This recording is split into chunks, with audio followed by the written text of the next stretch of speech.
Hello again, Steve here, just standing on the riverbed here, and you see across the way, downtown, a couple hours ago, that was clear.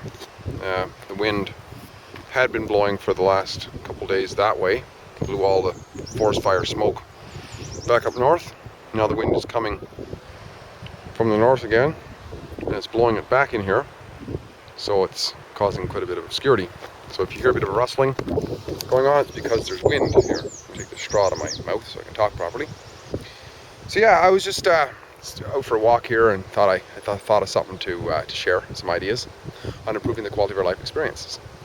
Well, if we can learn anything from what's currently happening in the example of what's currently happening in Greece, what's currently happening in Puerto Rico, which is basically, by the look of it, debt default on a massive scale, which is a forerunner to what's obviously going to happen,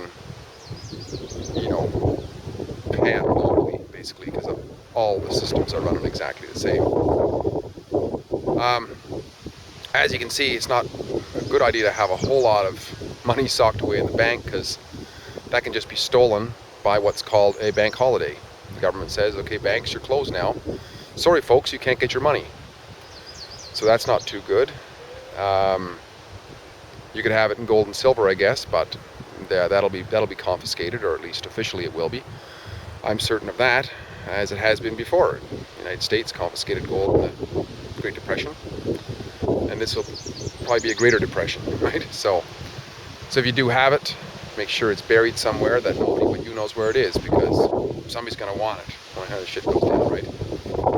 Now, I mentioned this before a while back. Now, once again, what I'm saying, don't just take it with a grain of salt, but there's a guy I know was asking me what he thought was his best investment with all this uncertainty going on. And my impression was social capital would be his best investment. Because if we have lots of friends, lots of people who respect us for our virtues, a good quality, close community, we have something money can never buy, right? And the other thing that I didn't mention to him, but I thought of it since, is skills, developing skills, useful skills that are good for us and are helpful for others, right? So imagine in a situation, you're in Greece or you're here, and all of a sudden there's no money as we know it. Banks are closed, everything's foreclosed on. Money's no real good to you because it's take more than a wheelbarrow to buy anything. Your house, where you can live in it, but you can't sell it because nobody's got any money to buy it. If you got some gold buried somewhere, fair and dandy, hopefully nobody finds out where it's at.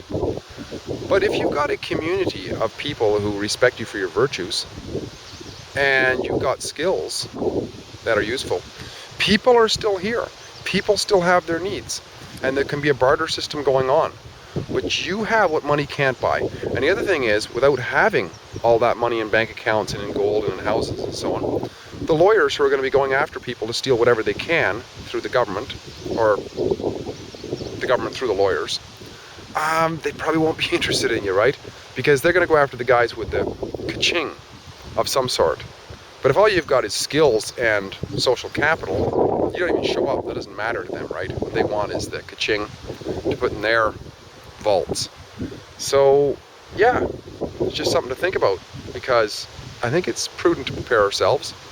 And of course, it's probably a better quality of life anyway, living more minimally and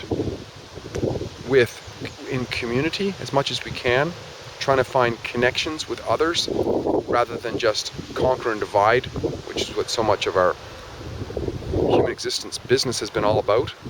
And developing skills. We can all use skills, right? More skills. We can learn, we can educate ourselves, we can learn about ourselves through the process of developing skills. I think it's all good stuff. Just thought I'd share that for the day. Prepare ourselves by developing useful skills and developing our social capital. Hope this is helpful. Steve here again. Talk again soon.